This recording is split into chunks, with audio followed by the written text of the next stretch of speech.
রমজানের শেষ মুহূর্তে জমে উঠেছে ঈদের বেচাকেনা। ক্রেতা বিক্রেতাদের পদচারণায় মুখর বগুড়া শহরের new market, Sheikh Sharifuddin super market, Al Amin complex, Rana plaza সহ হকার্স মার্কেটের বিভিন্ন বিপণী বিতান। প্রতিদিন সকাল থেকে গভীর রাত পর্যন্ত এসব মার্কেটগুলোতে ক্রেতাদের উপচে পড়া ভিড় লক্ষ্য করা যাচ্ছে। বাহারি রকম সাজে সেজেছে বিপণী বিতানগুলো। পছন্দের পোশাক কিনতে সবাই ছুটছেন এক দোকান থেকে আরেক দোকানে।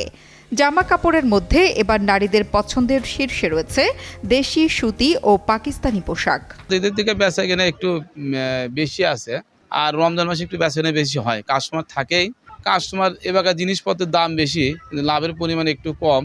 আর কাস্টমার নিচ্ছে, খালি দাম দর একটু বেশি করিচ্ছে, অনেক কাস্টমার করিচ্ছে না। যার যে কাস্টমারের অবস্থা একটু ভালো তারা একটু দাম দিয়ে নিচ্ছে, আর যার অবস্থা একটু খারাপ তারা দাম দর বেশি করিচ্ছে, হয়তো এরাও নিবে।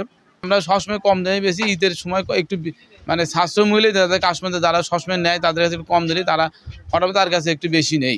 আসলে আমাদের রেডিমেড সেক্টর তো বড়দের মূলত, তো এই বেচাকেনাগুলো শুরুর দিকে আমাদের কমই হয়। শুরুর দিকে একটু কমই ছিল, এখন 20 রোজার পরে অনেক চাপছে। আশা করা যাচ্ছে শেষ দিকে আমাদের রেজাল্ট ভালো হবে। বিগত বছরের থেকে এই বছর ভালো দেখা যাচ্ছে, একটু ভালো হবে আশা করা যায়। দাম মোটামুটি স্বাভাবিকের ভিতরে আছে, কোনো জিনিসের আগের মতো দাম কমই আছে, বেশি না। আলহামদুলিল্লাহ ভালো, এবার মোটামুটি আলহামদুলিল্লাহ ভালোর ভিতরে আছে। বেচা কেনা এবার ইনশাল্লাহ অনেক ভালো আগের চাইতে, কিন্তু আমরা মাল কিনতে যাই মালের দামটা একটু বেশি, সেই হিসেবে আমাদের লাভের অঙ্ক একটু কম হচ্ছে, কিন্তু বেচা কেনা বেশি হিসেবে আমাদের পোষা যাবে ইনশাল্লাহ। বিপণী বিতানগুলোর পাশাপাশি ব্যস্ততা বেড়েছে বগুড়া শহরের সেলাই মেশিনের দোকানগুলোতে। পছন্দের পোশাকটি কিনে এনে অতিরিক্ত অংশ কেউ চাপিয়ে নিচ্ছেন, আবার কেউ করছেন কেটে ছোট। এতেই ব্যস্ত সময় পার করছেন এ পেশায় নিয়োজিত শ্রমিকরা। এখন আলহামদুলিল্লাহ ভালোই চলছে, কম আছে চাপ, আগের মতো চাপ নাই। তো ইনশাল্লাহ আশা করা যায় কুড়ি সামনে বাড়ালে আবার আমরা চাপে পড়ে যাবো। ইনশাল্লাহ খুব ভালো চলছে ভাই, খুবই ভালো চলছে। এত ভালো চলছে তা বলার মতো না। আমাকে ঘুম হচ্ছে না, এত কাজের চাপ, খুব ব্যস্ত মধ্যে সময় পার করতেছি, খুব চাপে আছি। শুধু যে শপিং মল বা অভিজাত শোরুমগুলোতে ক্রেতাদের ভিড় তা নয়, এছাড়াও ভিড় লক্ষ্য করা যাচ্ছে শহরের প্রতিটি মার্কেটগুলোতেই। সব মার্কেটে রয়েছে বাচ্চাদের ও বড়দের বাহারি রঙের ও ডিজাইনের নতুন কাপড় চোপড়।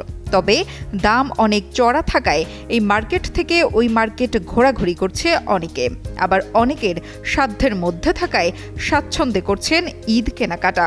ঈদের মোটামুটি তো ভালোই চলছে, ভিড় চলছে, কেনাকাটাও ভালো হচ্ছে, জিনিসপত্রের দাম ভালো, স্বাভাবিকভাবে সবাই নিচ্ছে, আমরাও নিলাম অনেক কিছু, আরও নিব।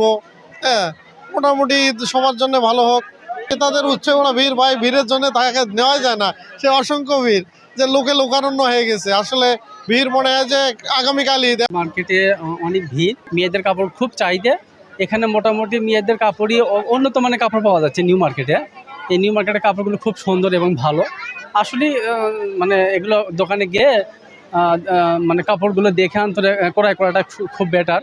বিগত বছরগুলোর তুলনায় এবছর লোক সমাগম কিছুটা বেশি। শেষ পর্যন্ত বেচাকেনা ভালো হলে আগের ক্ষতি পুষিয়ে উঠতে পারবেন বলে আশা করছেন স্থানীয় ব্যবসায়ীরা। মোহাম্মদ তহমিদুর রহমানের তথ্য ও ভিডিও চিত্রে ডেস্ক রিপোর্ট, কালের কণ্ঠ।